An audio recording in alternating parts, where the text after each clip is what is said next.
여러분, 우리는 주변에서 누군가가 어떤 큰일을 당하고 나면 우리는 그것을 거울 삼아서 각별히 조심하게 됩니다. 옆집에서 도둑을 맞았다고 하면 여러분 어떻게 합니까? 더 문단속을 철저히 하고 베란다나 창문을 더 잘 걸어 잠그려고 합니다. 부모가 고혈압이나 암으로 세상을 떠나셨다면 그 자녀들은 고혈압과 암에 대해서 더 관심을 가지고 신경을 쓰면서 조심하게 됩니다. 개인뿐만 아니라 국가적으로도 그렇습니다. 우리나라가 IMF 때 달러를 많이 갖고 있지 않아서 갑자기 외국에서 우리나라에게 빌려줬던 달러를 달라고 하자 우리나라가 줄 수 있는 달러의 보유량이 없어서 그만 IMF를 겪고 말았습니다. 이런 IMF를 겪고 난 뒤에 지금은 어떻습니까? 크지도 않은 이 나라가 세계 제4대 외환 보유국이 되었습니다. 이처럼 우리는 어떤 경험이나 어떤 주변에서 어떤 일을 당하고 나면 이것을 교훈 삼아서 각별히 조심하는 일이, 조심함으로 인해서 우리가 같은 그런 어려운 상황에 놓이지 않으려고 하는 그런 지혜를 발휘하게 됩니다. 오늘 본문이 바로 이런 내용에 관련된 것입니다. 오늘 본문은 20장 1절에서 첫째 달에라고 되어 있습니다. 도대체 이 첫째 달에가 언제일까? 라고 우리는 많이 이렇게 궁금할 수 있는데 이 첫째 달은 출애굽한 지 40년이 되었을 첫째 달입니다. 그러니 이 20장 1절은 9세대가 37년 내지 38년 동안에 걸쳐서 지금 가데스 바네아에 근거한 그 주변의 광야길을 돌면서 다 죽어 없어지기까지 방황했던 그 기간이 지나고 난 뒤에 이제는 9세대가 다 죽어 없어졌습니다. 그리고 마침내 신세대가 시작되는 첫 번째 이야기로 기록되고 있는 내용이 바로 20장입니다.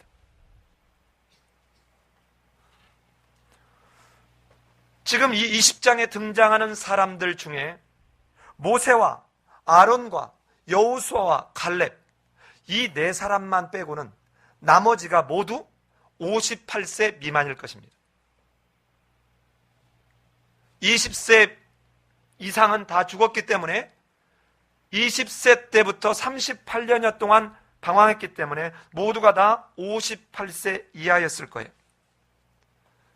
자, 그런데 지금 이 신세대가 출발하는 그 출발의 시점이 어디입니까? 여러분 20장 1절에 보면 첫째 달에 이스라엘 자손 곧 온 회중이 신광야에 이르러 백성이 어디에서요? 가데스에 이르렀다는 것입니다. 자, 가데스에서 그대로 38년 동안 있었던 것이 아닙니다. 광야를 계속 뺑뺑뺑 방황하면서 거기서 다 죽어나가도록 9세대 20세 이상으로 전쟁에 나갈 만한 사람들이 다 죽어나갈 때까지 38년을 방황한 것입니다. 여러분, 그런데 이제는 이들이 다 죽어버렸는데 왜 하필이면 신세대의 이야기가 신세대가 새롭게 시작하는 그 장소를 하필이면 가데스로 했을까요? 하나님과의 언약 관계를 깨는 반역해버렸던 그 장소, 수많은 조상들이 죽어나가야 됐던 그 뿌리가 됐던 장소, 약속의 땅에 들어가는 것이 무려 38년이나 지연되어야 됐던 그 원인의 장소, 왜 그 장소에서 출발해야 됐을까요? 이 장소는 잊을래야 잊을 수 없는 장소였습니다. 하루에 무려 얼주 잡아서 약 400명, 20세 이상으로 군대에 나갈 만한 사람만 제가 따로 계산을 해봤더니 하루에 그 사람들만 약 100명 정도가 죽었습니다. 전체 인구 대비로 해보면 최소한 하루에 400명 정도가 죽어나갔습니다. 이렇게 매일매일 20세 이상은 100명, 전 인구 대비로 하면 400명 정도가 죽어나가는 이 처절한 통곡과 고통과 슬픔과 아픔의 기간, 이 기간이 무려 38년, 약 40년 동안이 지나가고 있는 이 가데스 바네아에서의 반역 사건은 잊을래야 잊을 수 없는 사건이었습니다. 과거에 반역으로 인한 시간을 정결케 하는데 약 40년이 필요했다면 이제는 신세대로 순종의 역사를 살아가기 위해서 반역했던 그 장소에서 그들이 다시 한번 새롭게 정결한 장소의 출발로 바뀌어야 될 필요는 있지 않았을까요? 과거를 교훈 삼아 새롭게 시작하기에는 이보다 더 좋은 장소가 어디 있을까요? 왜 우리가 인생을 살다가 좌절하고 낙담하면 고향을 찾습니까? 심지어는 내게 아무것도 해준 것 같지 않은, 심지어는 나를 고통스럽게 했던 그 부모에게 왜 찾아갑니까? 비록 가난에 찌들었고 어렸을 적 나를 몹시도 무시했고 학대했고 이랬던 부모라 할지라도 그곳에서 나는 뭔가 새로운 뭔가를 출발하고 싶어하는, 그게 인간의 본능 아닐까요? 때로는 부모가 다 세상을 떠나버리고 아무도 존재하지 않습니다. 그럼에도 불구하고 고향을 찾습니다. 그리고는 부모의 산소를 갑니다. 왜 그렇습니까? 그곳에서 무덤 같은 그곳이지만 나의 존재적 새로움을 출발시키기 위해서는 이보다 더 좋은 장소가 없지 않습니까? 오늘 바로 신세대가 그들의 역사를 이야기하는 첫 번째 장소로 가데스 바네아는 참으로 기가 막힌 장소입니다. 여러분은 여러분의 인생을 살아가면서 어느 때는 실망하고 어느 때는 절망하고 어느 때는 고통스럽고 어느 때는 억울하고, 그럴 때 여러분은 어디에서 무엇으로 새로운 출발을 시작합니까? 오늘 이 본문의 이야기는 크게 5가지 이야기로 되어 있습니다. 크게는 4가지 이야기입니다. 4가지, 5가지 아니라 4가지요. 자, 잘 보면 1절 한 절에 미리암의 죽음 사건을 아주 스쳐가듯 기록하고 있습니다. 그리고는 2절부터 13절은 무리바에서 물이 없어서 불평했던 사건입니다. 그리고는 이 14절로 21절에서는 에돔 족속이 이스라엘 사람들이 지나가는 그 길을 아주 강력하게 막아 반대하는 장면의 이야기입니다.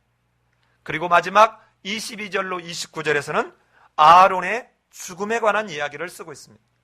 자, 여러분, 오늘 이 이야기의 중심은 바로 2절로 13절에 있는 이야기입니다.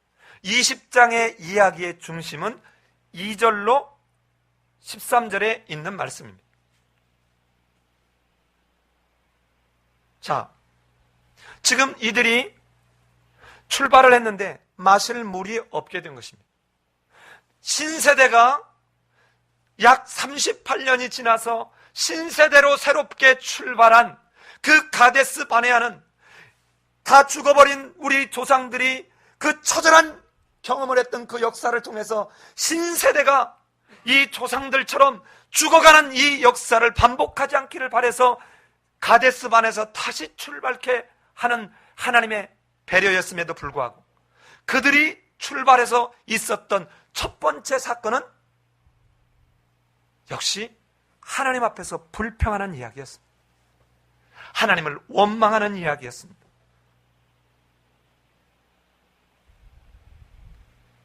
모세와 아론에게 모여들었습니다. 이들이 하는 모습을 동사로 한번 보겠습니다.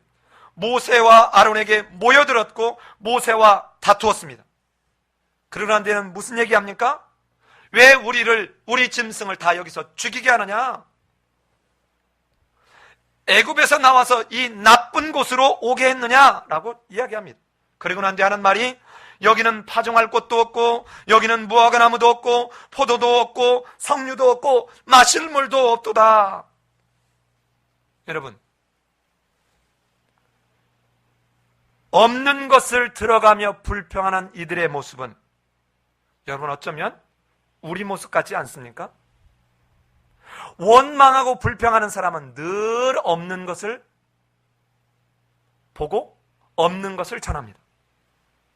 우리 집은 돈도 없고 우리 엄마 아빠는 뭐 세상적인 백도 없고 명예도 없고 권력도 없고 학식도 없고 아무것도 없다는 거야. 어제 감동적인 미국의 신문에 이야기가 하나 기록됐습니다. 외국계 아버지와 한국계 어머니에게서 난 한 학생이 한국에 살다가 엄마가 도무지 이 아이를 어떻게 홀몸으로 할 수가 없으니 이 아이를 미국으로 보냈습니다. 근데 그 아버지가 주정뱅이요 폭력을 행사해서 아들을 내팽개쳐 두고 집을 나가버렸어요. 그런데 이 아이가 하버드 대학에 입학을 했습니다.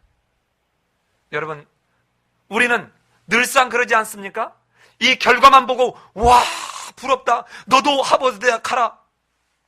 그런데 이 아이가 경험했을 이 수면 아래 잠긴 이 얼마나 고통스럽고 어려운 그 과정이 있었는가, 이것을 패키지로 보려고 하지 않습니다. 그럼 늘 우리는 겉에 드러나는 것만 보고 이야기하려고 합니다. 여러분, 학교에서나 일반 회사에 가보나 우리 교회에서나 여러분 원망하고 불평하는 사람은 항상 없다라고 하는 거예요. 우리 집에는 이것도 없고 우리 집에는 이것도 없고 우리 엄마 아빠는 이것도 없고 이것도 없고 저것도 없고. 그런데 방금 미국 신문에 났던 이 한 고등학교 3학년 학생만큼 한나나 주성이가 더 없습니까? 어쩌면 두 사람은 왕궁에서 공주처럼 왕자처럼 보내고 있는 꼴 아닙니까? 그런데도 어때요? 이것도 없고 저것도 없고 없고 없고 없고. 우리 교회는 이것도 없고 도무지 저것도 없고 저것도 없고. 얼마든지 없는 것이 보일 때는 그거를 당신 보고, 그 없게 한 걸 보이게 한 그 사람 보고 하나님은 그래서 내가 너에게 보게 한 거 아니냐? 이거 아닐까요? 그런데 우리는 어떻게 합니까? 없다라고 불평하고 이걸 또 다른 사람에게 전하면서 마치 모두가 민수기 11장부터 온 대로 따바르 부셔지게 하는 일을 하고 있지는 않습니까? 잘 보십시다. 신세대가 지금까지 목격한 것이 무엇입니까? 조상들로부터 자신들이 어떻게 애굽 종에서 해방되었는가를 귀가 못이 박히도록 들었을 것입니다. 애굽에서 10가지 재앙을 통해서 하나님이 어떻게 저들과 함께 하는가를 보았을 것이고, 홍해를 건널 때 어떻게 그 홍해 바다를 가르고 마른 땅으로 건너게 했는지를 그들은 이제는 직접 경험했거나 목도했을 것입니다. 또 마라에서 쓴물을 단물로 바꿔주신 사건을 조상들에게 들었을 것이고, 반석에서 물을 내먹인 사건, 아말렉을 이긴 사건, 만나와 메추라기를 먹인 사건들을 귀가 못이 박히도록 들었지 않았겠습니까? 그런데도 그들은 이렇게 지키시고 인도하시고 보호하시며 필요를 따라 공급하신 하나님을 의지하려고 하지 않았습니다. 어디 그뿐입니까? 시내산을 출발해서도 어떻습니까? 매일 만나를 내려서 먹게 하신 그것을 경험한 세대입니다. 고기를 먹고 싶다고 불평했을 때 하나님께서 메추라기를 몰아다가 주셔서 먹었던 이 세대도 있습니다. 하나님이 세운 모세를 비방한 미리암이 문둥병에 걸리는 것을 직접 그들의 눈으로 목격했습니다. 그리고는 다시 그를 정결케 하는 은총을 베푼 것도 보았습니다. 가나안 땅을 정탐하고 그 땅을 악평한 사람들을 재앙으로 죽여버리는 것을 실제로 목도한 사람들입니다. 가나안으로 가지 말고 다시 돌아서 홍해길로 가라는 말을 듣고도 순종하지 않았던 자기 수상들이 대패하여 다 죽는 것을 그들은 똑똑하게 목격했습니다. 고라와 다단과 아비람과 온이 당을 지어서 아론에게 모세에게 대들었을 때 그 땅이 갈라져서 다 삼킴을 당하는 것을 두 눈으로 똑똑히 목격한 세대입니다. 그런가 하면 이제는 이 250명을 동원해서 우리도 제사장이다라고 가서 제사장이 될 수 있다라고 덤볐던 그 250명이 이제는 거기서 끝나지 않고 이 죽음 250명이 다 죽어나가는 걸 보고 회개하기는 고사하고 하나님을 향해서 원망했을 때 연병이 돌아서 14,700명이 죽어가는 이것을 본 세대입니다. 12지팡이를 가져다가 언약궤 앞에 놓았는데 아론의 지팡이에서는 우미 돋고 싹이 나고 꽃이 피고 열매가 맺는 것을 목도한 세대입니다. 가데스에서 부안회동했던 선조들이 약 38년 동안에 매일 하루에 400명 정도가 죽어나가는 것을 목도했던 세대입니다. 자, 그런데 이런 어림잡아 10가지가 넘는 이거를 경험하고도 그들은 하나님에 대한 신뢰가 정말 형편없었다는 것입니다.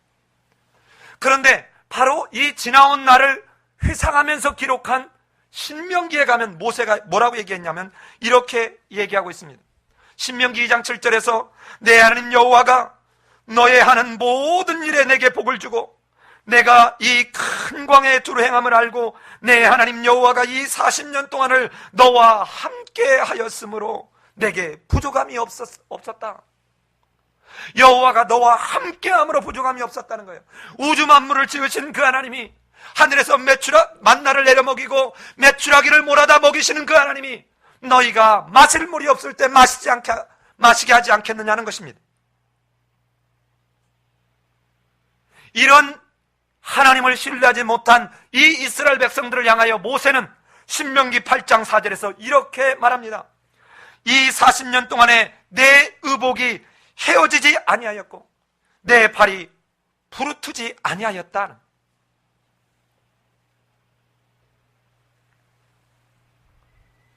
사랑하는 여러분, 이스라엘 백성들이 38년 동안 먹을 것이 없고 물이 없고 음식이 없어서 그들이 또는 날씨가 덥고 외적이 침입해 오고 이래서 죽은 세대가 아닙니다.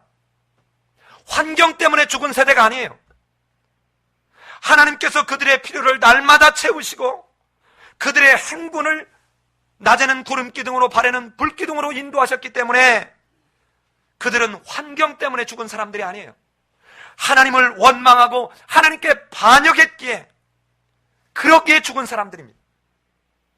그럼에도 불구하고 그들이 한 번도 하나님 앞에 엎드려 회개하는 것을 지금까지 우리는 발견하지 못했습니다. 자, 보십시다. 이들의 문제가 무엇입니까? 9세대를 통해서 약 40년 동안 그렇게 경험하고도 이들의 문제가 무엇입니까? 9세대와 전혀 다를 바가 없다는 것입니다. 전혀 다를 바가 없다는 것입니다. 여러분, 민수기 11장의 설교를 시작해서 민수기 20장에 올 때까지 여러분 일관되게 주어지고 있는 게 무엇입니까?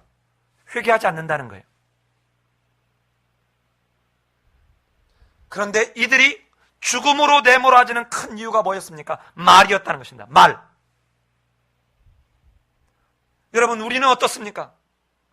약 한 달 넘게 이 민수기를 보고 있는데 민수기 11장의 설교를 듣고 여러분은 정말 여러분의 가족 속에서, 여러분의 친구 속에서, 여러분의 직장 속에서, 우리 공동체 안에서 정말 이 이스라엘 백성들이 부셔지는 것처럼 하나님 앞에 반역하고 공동체를 부시는 이런 말에서 어떻게 조심하고 있습니까? 정말 이전에 내가 그렇게 함으로 누군가에게 아픔을 주고 고통을 주고 공동체에게 상처를 줬던 이 문제를 가지고 회개했습니까? 어쩌면 이 신세대는 40년 동안 그 조상들이 했던 그 실수를 그대로 하고 있다는 것입니다. 전혀 회개하지 않고 여전히 원망하고 불평하고 있습니다. 자, 보십시오. 이들이 지금 물이 없었으면 어떻게 해야 됩니까? 하나님 앞에 구하면 돼요. 그런데 어떻게 했어요? 모세에게 찾아가서 3절에 보면 백성이 모세와 다투었다는 것입니다. 모세와 다투었어요.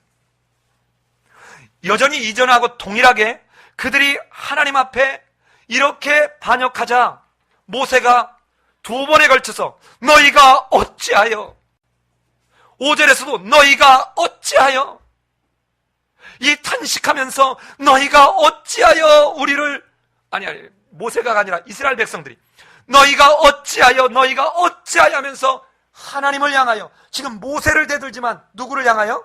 하나님을 향하여 대들고 있어요. 어찌하여 우리를 애굽에서 나오게 하여 이 나쁜 곳으로 인도하였느냐라고는 모세를 원망하는 것 같지만 실은 모세를 세운 하나님을 원망하고 있는 것입니다. 그랬더니 모세가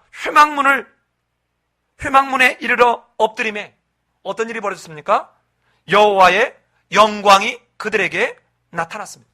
지금까지 앞에서 했던 것하고 동일해. 이스라엘 백성들이 불평을 거듭할 때 모세는 그 하나님을 알기에, 아론은 하나님이 어떤 분인지를 알기에 백성들의 그 행태가 너무도 두려워 그 앞에 엎드립니다. 여러분, 진짜 복을 받는 사람이 누굽니까? 하나님의 말씀 앞에 엎드리는 사람이에요. 이 엎드렸는데 여호와의 영광이 그들에게 임재합니다. 그리고 난 뒤에 모세에게, 모세야, 내 지팡이를 가지고 가라. 가지고 와서 아론과 함께 회중을 모으고 그 목전에서 반석에게 명령하여 물을 내라고 명령하라, 이 말이에요. 그런데 여러분, 모세가 어떻게 합니까? 예, 제가 모세가 한 걸 제가 한번 이 동영상으로 보여드리겠습니다. 40년 동안 얼마나 애를 바치게 했으면, 야, 내가 너무 참다 안 되죠. 뭐라고 내가 물을 내랴? 내가 누구냐, 내가? 하고는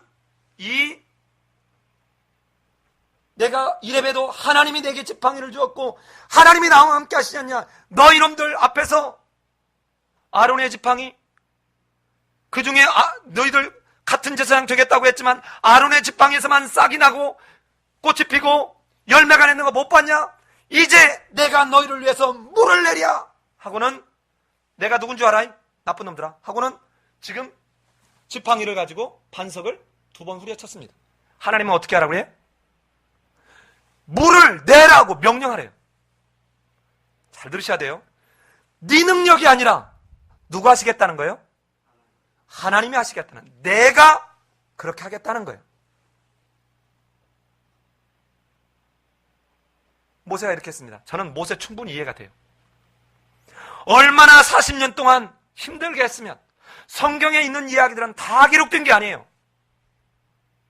그 중에 중요한 것들만 뽑아서 뭔가 이 저자가 지금 독자들에게 전달하려고 하는 거예요. 잘 보세요. 지금 이 오늘 본문을 읽는 최초의 독자가 누굽니까? 여기서 반역하는 사람들, 이 반역했던 사람들이 모압 평지 앞에 도달해가지고 가나안 땅에 들어가기 전에 이 이야기를 써서 그들로 지금 무엇을 깨닫게 하기 위한 거냐 하는 거예요. 내가 물을 내랴? 하고는 반석을 2번 쳤습니다. 여러분, 충분히 하루도 아니고 이틀도 아니고, 그래 지금 하루도 아니고 며칠? 40년. 저는 저 호세아에 가면 하나님의 마음이 숫검정이 되었다는 그런 원어적 표현에 보면 호세아 11장에 하나님의 마음이 숫검정이 되었다는 이런 표현이 있습니다. 다 타버려 갖고. 나는 모세가 지금 그랬을 것 같아요. 그러니까 마지막에 야 40년 동안 너네 조상들이 다 죽어나가는 걸 보고도 이 나쁜 놈들아 그걸 못 깨닫겠느냐 하고는 지금 모세가 내가 물을 내랴 하나님을 모르겠냐 했는데 하나님이 이것도 딱 못 봐주겠다는 거예요. 하나님이 책망하는데 네가 나를 믿지 않았고 내가 분명히 네가 명령하면 물을 낼 거라는 걸 네가 믿지 않았고 두 번째는 네가 내 거룩을 가려버렸다는 거예요. 내 영광을 가려버렸다는 거예요. 우리 같이 한번 12절 한번 읽어보십시다. 시작.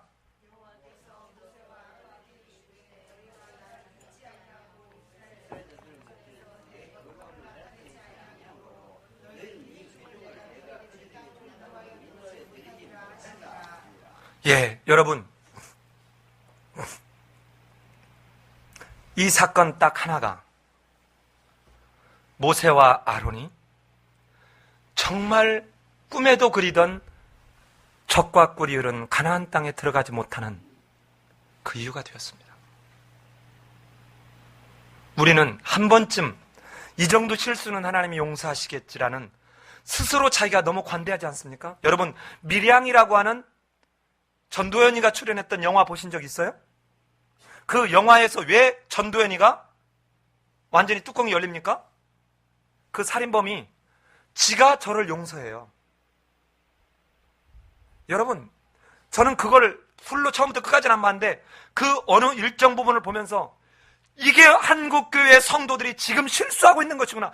자기가 자기를 용서해요. 나 잘못했습니다라고 고백했으니까 나 이제 용서받았다? 라고는 자기가 자기를 사면을 선언합니다. 너무도 웃기지 않습니까? 모세와 아론은 이 사건 때문에 가나안 땅에 들어가지 못합니다.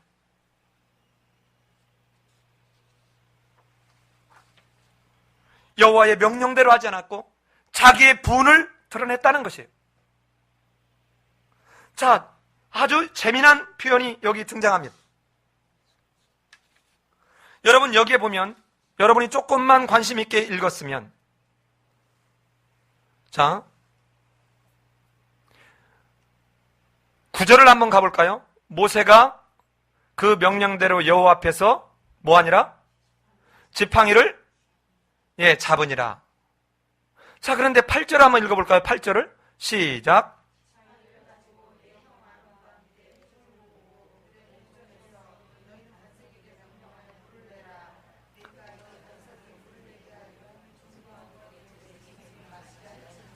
예. 자, 여기서 이 앞에 출애굽기 17장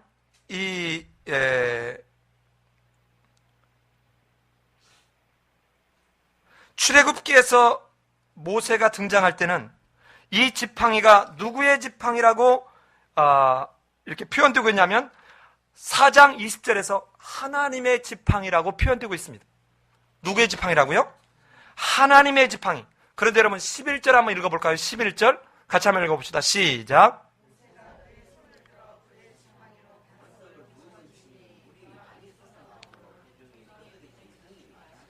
자, 여기서는 누구의 지팡이라고 바뀌었어요? 그의 지팡이. 자, 저를 보세요. 여러분, 이게 의미 있는 게 아니라니까요. 지팡이가 의미 있는 게 아니라고요. 하나님의 말씀 앞에 순종했을 때 그 지팡이는 하나님이 함께 하시는 하나님의 지팡이가 되지만 모세가 자기의 분을 내고 그 백성들에게 하나님을 드러내려고 하지 않을 때 이 지팡이는 누구의 지팡이가 되어버리는 거예요? 모세의 지팡이가 되어버리는 거예요. 여기서 모세와 이스라엘 백성이 공히 실수하는 것이 있습니다. 그게 뭡니까? 잘 보세요. 지금 이 모세는 자기가 들고 있는 이 지팡이가 있으면 무언가가 될 거라고 하는 그 착각을 하고 있는 거예요. 모세의 지팡이, 모세의 손조차도 이 지팡이가 손이 가리키는 실제 대상물이 뭡니까? 하나님이에요. 근데 모세는 지팡이를 신뢰하고 있고, 백성들은 모세가 가리키는 이 지팡이에 가리키는 이 지팡이로 인해서 끼쳐질 결과에 관심을 갖고 있는 거예요. 그러나 모세의 손은 하나님을 가리키는 지시물에 불과해요. 여러분 보세요. 어디를 갈 때 이쪽으로 가면, 예를 들어서 삶의 예배인교회가 있습니다 그러면, 여러분 이게 삶의 예배인교회입니까? 아니면 이쪽으로 150m 걸어가야 되는 겁니까? 예를 들어 150m 걸어가면 삶의 예배인교회가 있다.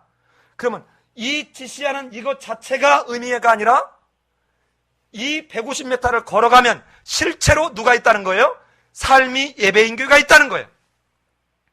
모세의 지팡이는, 모세의 손은 하나님을 가리키는 지시물에 불과해요. 그런데 모세는 내게 저 지금까지 40년 동안 이거를 통해서 홍해를 갈랐고 이것을 통해서 수많은 이적들을 행했던 것처럼 이 지팡이를 들고 나가서 내리친 거예요. 내가 누군 줄 알아? 하나님이 함께하는 지팡이를 가지고 있다는 것입니다. 이스라엘 백성들은 우리에게는 모세가 있으니까 돼. 모세의 손에 들린 저 지팡이가 있으니까 돼. 역시 모세를 의지하고 있어요. 하나님을 바라보지 않습니다. 하나님을 바라보지 않습니다. 모세 역시 가리키는 손에 불과합니다. 간판과 같은 존재예요. 그런데 자신의 위치와 신분을 잊어버리고 있다는 것입니다. 그런데 이 앞에 가데스 바네아에서의 반역했던 장면과 이 백성들이 반역한 장면은 너무도 똑같이 일치합니다. 제가 한번 비교해 보겠습니다. 9세대가 가데스에서 정탐을 보내고 돌아와가지고 했던 그 반역과 이 물을 지금 없다는 이것 때문에 불평하는 사건이 너무도 똑같이 일치해요. 제가 같이 비교해 볼게요. 가데스에서는 돌아보고 난 뒤에 13장 32절, 14장 36절과 37절에서 땅을 악평했다고 그랬습니다. 그런데 여러분 이 20장에서는 뭐라고 얘기합니까? 거기에 보면 애굽에서 나오게 하여 우리를 어디로 인도했대요? 나쁜 땅으로 인도했대요. 나쁜 곳으로.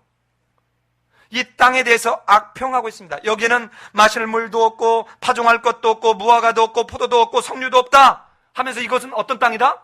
나쁜 땅이다. 역시 악평했습니다. 똑같습니다.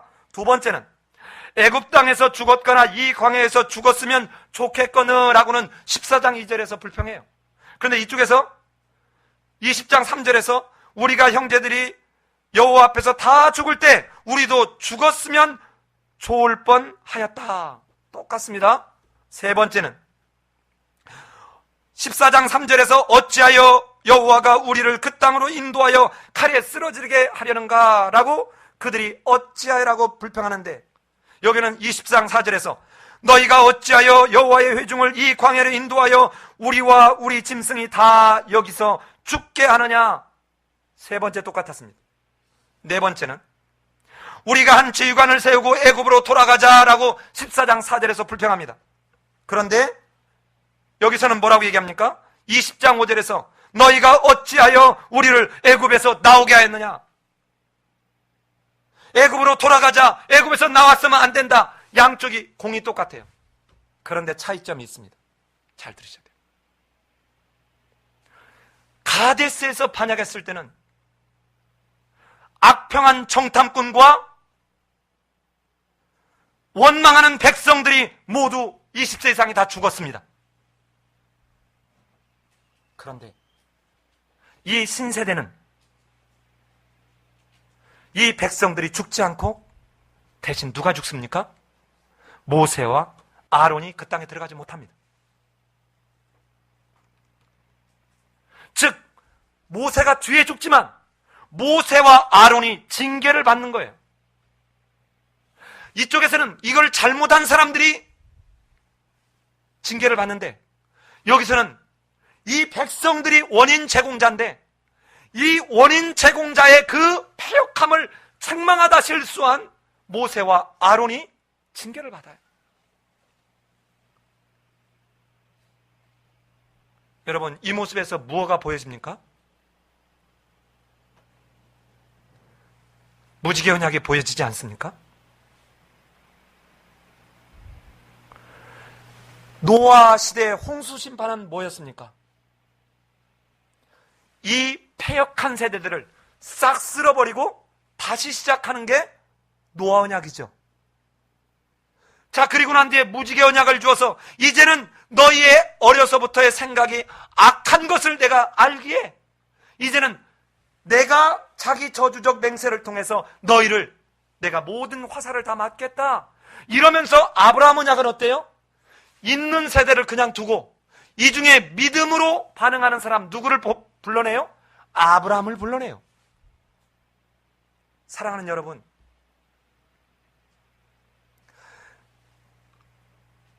실제로 원인 제공자였던 이 불평했던 이스라엘 백성들을 놔두고 모세와 아론을 징벌함은, 여러분, 하나님은 항상 똑같은 방법이 아니라 구세대를 싹 쓸어버리고 신세대를 하지만 신세대를 통해서는 하나님이 역시 구세대를 통해서 베푸셨던 자비와 긍휼을 여전히 세대를 넘어서 신실하게 사랑하고 긍휼을 베푸시는 그 하나님을 이들로 맨 첫머리에 경험하게 하는 것입니다. 모세와 아론이 하나님의 거룩을 드러내지 않을 때 어떤 일이 벌어지는가를 대표적으로 징벌을 받게 돼요. 잘 보세요. 여호와께서 명령하셨는데 이 모세가 명령한 대로 하지 않았어요. 그러면 지금 이 신세대에게 이 본문을 통해서 주려고 하는 내용이 뭡니까? 너희 구세대가 하나님의 말씀대로 순종하고 하나님의 명령대로 따랐을 때는 민수기 1장부터 10장까지 해서 그대로 했을 때는 여호와의 영광의 임재를 경험했던 것처럼 너희도 이제 그 약속의 땅에 들어가면 여호와의 명령대로 순종해라. 그리하면 여호와가 너희와 함께하는 샬롬, 복을 누리게 될 것이다. 그러나 그렇지 않으면 너희는 이렇게 하나님에게 징벌을 받게 될 것이다. 이게 오늘 이 무리바에서 물로 다투는 사건에 주는 교훈입니다. 자, 그런데 아까 제가 뭐라고 했습니까? 자, 보세요. 이 가운데 2절로 13절에서 이스라엘 백성들이 물 때문에 불평을 했습니다. 그리고 난 뒤에 14절로 22절에서 에돔 사람들이 반대했어요. 그리고 난 뒤에 양쪽 끝이 미리암의 죽음과 아론의 죽음으로 양쪽이 이렇게 마치 봉투 구조처럼 인클로죠. 양쪽 끝이 양쪽이 죽음으로 끝나요. 이 20장을 통해서 무엇을 말하려고 할까요? 여호와의 명령대로 순종한 자는 하나님이 지키고 보호하고 인도하는 걸 경험하지만 하나님의 말씀 앞에 이렇게 반역하고 불평하고 원망하면 미리암이 죽었던 것처럼 아론이 죽은 것처럼 너희를 그 땅에 들어가서 결단코 너희들이 안식의 날에 장구하지 못할 것이다. 근데 우리는 어때요? 이스라엘 백성만 이러는 것이 아니라 우리도 그렇지 않습니까? 내가 예수 믿으니까 나에게는 좋은 일이 생길 거야. 내가 오늘 예배당에 가서 예배 드리고 왔으니까 이번 주는 뭔가 하나님이 나를 지켜줄 거야. 이게 다 기독교 미신입니다. 내가 예배를 드렸기 때문에 하나님이 나를 지켜줄 거야가 아닙니다. 하나님은 원래 우리에게 이미 사랑하셔서 우리를 지으셨고 만세전에 하나님은 우리를 택하셔서 하나님의 아들과 딸로 삼으신 거예요. 그 아들과 딸이 이 예쁜 짓을 할 때만 엄마가 밥을 지어주고 아들과 딸이 착한 일을 할 때만 옷을 빨아주고 이럽니까? 가서 학교에 가서 100점을 맞아오고 1등을 하면 밥을 지어주고 2등만 해도 밥을 안 지어주고 그 다음 시험 있을 때까지 굶겨요? 여러분, 그러나 이 속에는 무엇입니까? 항상 엄마, 아빠, 아들, 딸이라고 하는 관계성이 늘 정립되어 있을 때 그 자녀들에게는 하나님은 늘 변함없이 자비와 긍휼과 사랑으로 함께 한다는 거예요. 이 사랑을 그들의 실존적인 삶 속에서 경험하는 자들이 누구냐? 하나님의 말씀, 하나님의 명령 앞에 순종하고 따라가는 자들이라는 거예요. 그런데 여기 왜 생뚱맞게 에돔 족속이 거절하는 사건이 나옵니까? 보세요. 이스라엘 백성들도 이렇게 불평한 대가가, 제가 오늘 지도를 준비하지 못했는데 지도를 보면 에돔이 거주하던 지역을 가면 바로 한 일주일 만에 모압 형제 앞에까지 갈 수 있어요. 그런데 이걸 에돔 족속이 딱 막아 세우는 거예요. 강한 손으로 막았다, 이 말은 하나님을 대적했다, 이 말이에요. 보세요. 에돔이 이스라엘 백성들의 불순종에 회초리 역할을 하는 것입니다. 에돔 족속이 이스라엘 백성들의 불순종에 회초리 역할을 하는 거예요. 그런데 이들은 이스라엘 백성들을 자기 조상 에서로 출발한 그 한에 서려서 이들을 거부합니다. 이런 에돔 족속이 훗날 철저하게 하나님의 징계 가운데 놓일 것을 오바댜서를 통해서 하나님은 말씀하세요. 나중에 이런 모습이 누굽니까? 이게 아수르예요. 이게 누굽니까? 이게 바벨론이에요. 내가 저들을 도구 삼았는데, 인생의 채찍으로 저들을 삼아서 이스라엘 백성들을 돌이키게 하려고 했는데 저들이 껍질을 벗겨버렸다는 거예요. 내가 너희를 용서하지 않겠다는 것입니다. 오늘 본문은 너무도 간단합니다. 불순종한 그들에게 하나님은 반드시 회초리를 들어서 책망하는데, 그럼에도 불구하고 하나님은 이렇게 여호와의 명령대로 순종하지 않는 이들에게 양쪽에서 너희가 그 땅에 들어가면 너희는 여호와의 명령대로 순종할 때만 너희들이 그 땅을 누리고 그 땅에서 안식과 행복을 맛보게 될 것이다. 그렇지 않으면 너희의 삶은 이처럼 끊임없이 거절당하고 심지어는 죽음으로 내몰리는 그런 삶을 살게 될 것이다 라고 하는 것을 첫 번째 20장에서 지금 교훈하고 있는 것입니다.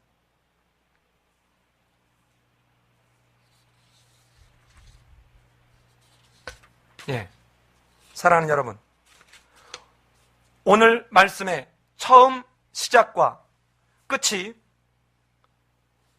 미리암의 죽음과 아론의 죽음이었습니다.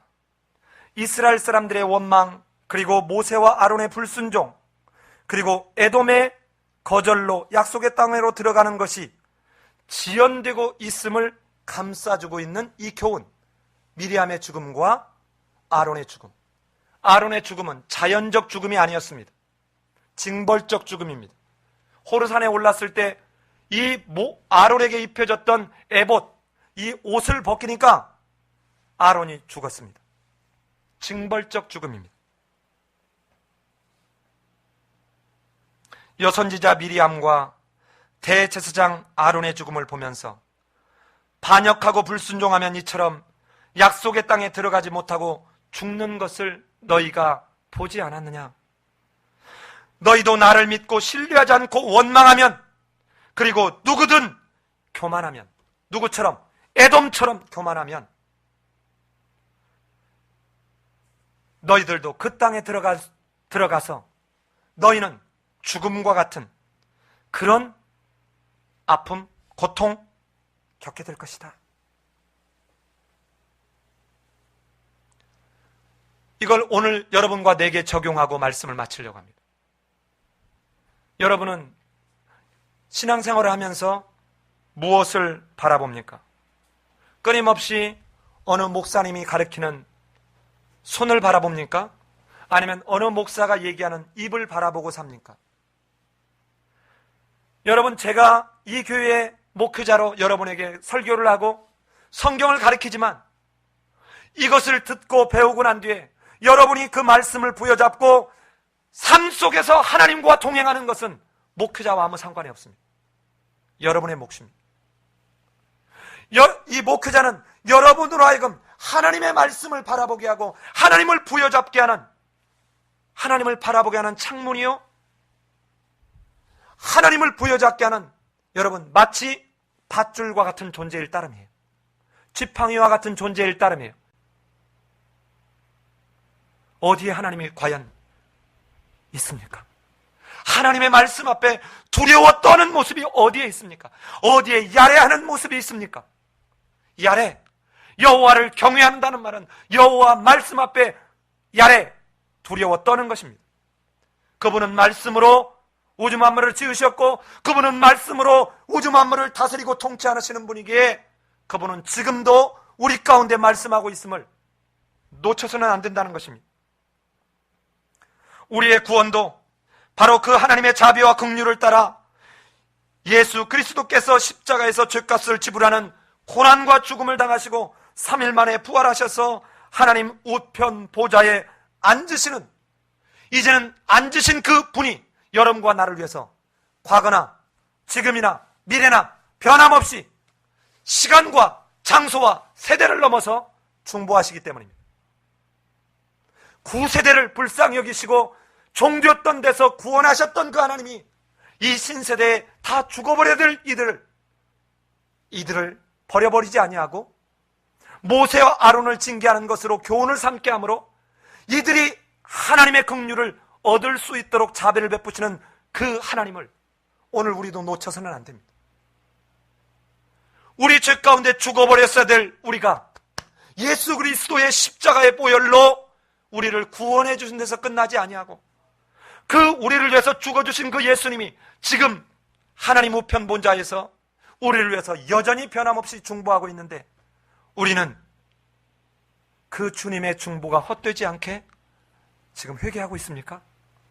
우리의 삶 속에서 목회자를 통해서 선포된 그 말씀을 부여잡고 하나님의 말씀대로 살아가는 그 명령 앞에 순종하는 하나님의 아들, 딸들로 지금 서고 있습니까? 그냥 주일날 와서 just listen, 그냥 듣습니다. 예배를 보는 거지요. 쇼를 관람하는 것입니다. 여러분, 아무짝에도 쓸모없는 것입니다. 예배는 보는 것이 아니라 드리는 것입니다. 경배하는 것입니다. 내가 그 하나님의 말씀대로 순종하겠다라고 결단하는 것이 예배입니다. 내가 세상 속에 하나님의 아들과 딸로 이제는 거룩을 드러내겠다라고 다짐하면서 나가는 것이 바로 축도예요. 저는 삶예배인교회 모든 성도님들이 시간과 장소와 세대를 넘어서 변함없이 신실하신 하나님의 자비와 긍휼을 늘 누리며 사시는 성도님들이 되시기를 예수님의 이름으로 기도합니다. 우리 같이 한번 기도하겠습니다.